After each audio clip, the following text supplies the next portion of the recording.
What's up, everybody? Matt Gajewski here, back again with the Odd Shopper channel. And today we are finally here talking college football week 0 bets. Before we get started, make sure to hit that thumbs up button, subscribe to the channel, and hit the notification bell so you know when this and all other content goes live. We also have a very important announcement for those of you bettors, I'm guessing, if you're watching this video. As you can see in the banner ad, DraftKings has a phenomenal offer for you guys where you can bet $5 and win $200 instantly. The link is in the video description below, and here's a little bit how it works. This is for first-time DraftKings Sportsbook customers only. You literally make that $5 deposit and then place a wager of $5 or more, and you are going to receive any cash winnings you get along with that $200 in the form of bonus bets. The legal age for gambling in most states is 21 plus. If you or someone you know has a gambling problem, please call or text 1-800-GAMBLER. And that brings us to our games. And of course, if you're taking advantage of that promo, you can use it on one of these games. It's a short slate. We've got 7 games. We'll get into the top bets. If you'd like to hear about every single game, Ben Raza and I discussed that on Betting You previously this week. You can go there for the full deep dive. But first bet we'll talk about is Navy versus Notre Dame. We have Notre Dame currently minus 20.5. I bet this at minus 19. I would bet this all the way up through 21. I'm not worried about the current number, and I think there's a chance that this gets to 21 at some point before kickoff. To start, Navy's breaking in a slightly new offense here. They've got a new coaching staff. Your new OC is Grant Chestnut. He comes over from Kennesaw State. They run the triple option at Kennesaw, but it's a triple option that has a few extra wrinkles. They'll run passes, mostly screen, short passes, kind of as an extension of the run game, trying to get players in space a little more than the traditional Navy triple option offense. But I do think there's some concerns here. Quarterback being the main one. Ty Lavatai missed the spring with an ACL tear. Xavier Arline played lacrosse. You had Gleaton miss a lot of the summer with academic issues. They came right out and said they're going to use 2 quarterbacks, Ty Lavatai and Blake Horvath, against Notre Dame, which is a huge problem.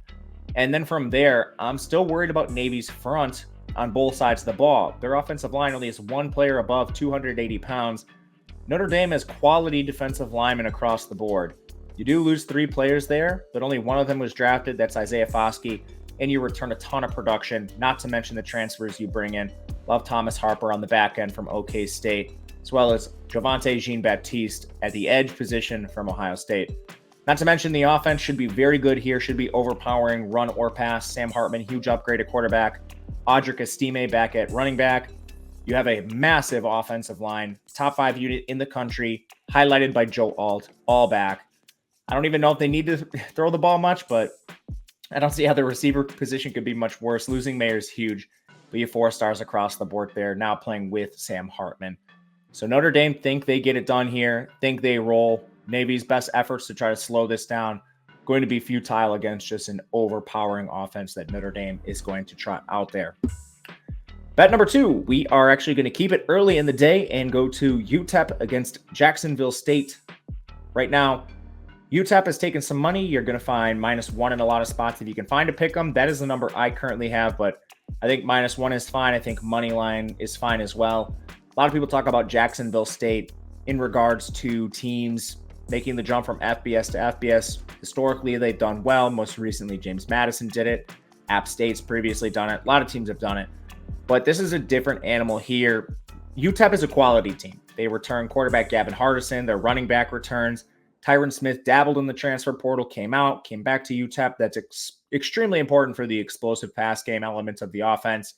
Offensive line here is awesome. You have 5 returning starters.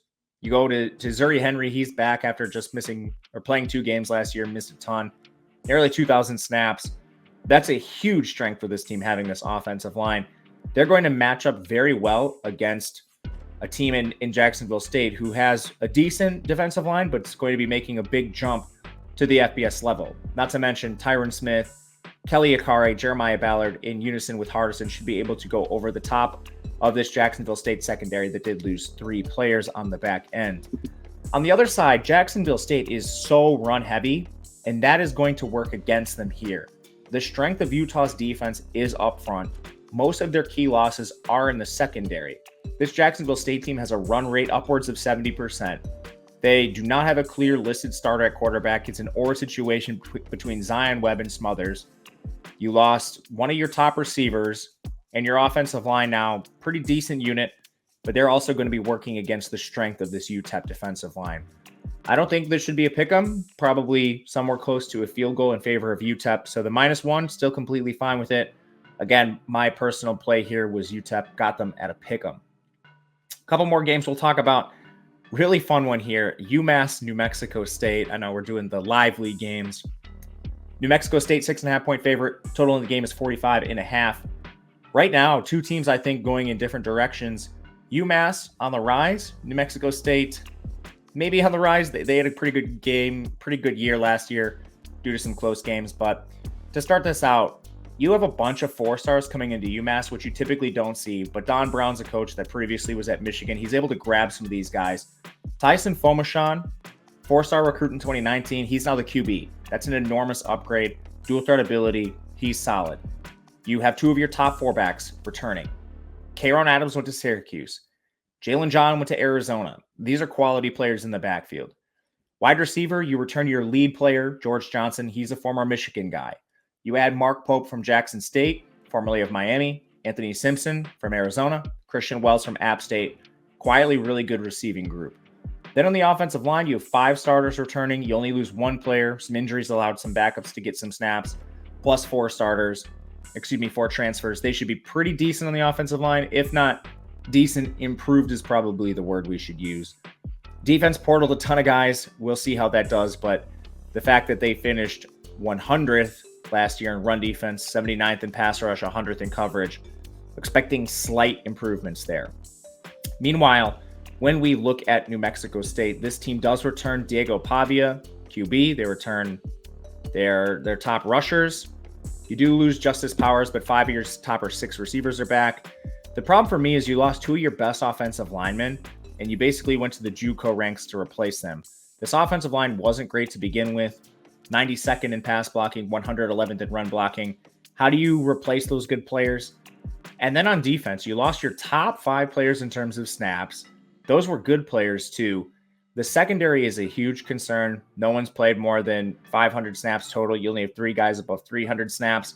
Linebacker doesn't have anybody above 300 snaps. Defensive line doesn't have anyone over 385. The edge group doesn't have anyone over 250 snaps. This is a very inexperienced defense that's now facing an offense which has received an influx of talent. I think this should be closer to a pick'em. I do believe UMass is live on the money line here, but overall, I think taking the points is fine too. Last two we'll get to briefly. Ohio, San Diego State. Ohio returns Curtis Rourke, back player of the year. Had a torn ACL last year. He is back. In addition to say Bangura is back, Sam Wiglitz is back. This offense is going to be elite. You return 4 starters on the offensive line. They're facing a weak upfront unit in San Diego State who lost both their edges and both of their defensive tackles and didn't do much to replace them. Not to mention San Diego State, very limited on offense themselves. This is a team that has a converted safety playing quarterback. Run rate is really high, and their offensive line has concerns. They lost their 2 best players. Josh Simmons was picked off by Ohio State. This is one here where we're still going to take the points with Ohio. And last one, Vanderbilt taking on Hawaii, just a lopsided game here. Hawaii hasn't done a lot to change their roster year over year, and they got absolutely dismantled by Vanderbilt last year. Conversely, Vanderbilt returns quarterback. They do lose their top running back, but all 3 receivers are back.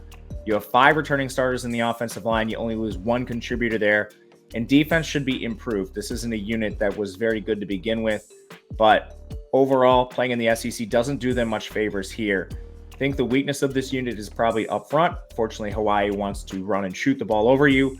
That's going to be a big concern against Vandy, so we'll also lay the points there. But thank you guys for watching. Again, take advantage of that DraftKings offer. The link is in the video description below. You can follow me on Twitter at Matt_Gajewski. Otherwise, thank you guys again. We'll be back every single week doing this video, talking about our best bets. Until next time, we'll see you guys again later, and good luck.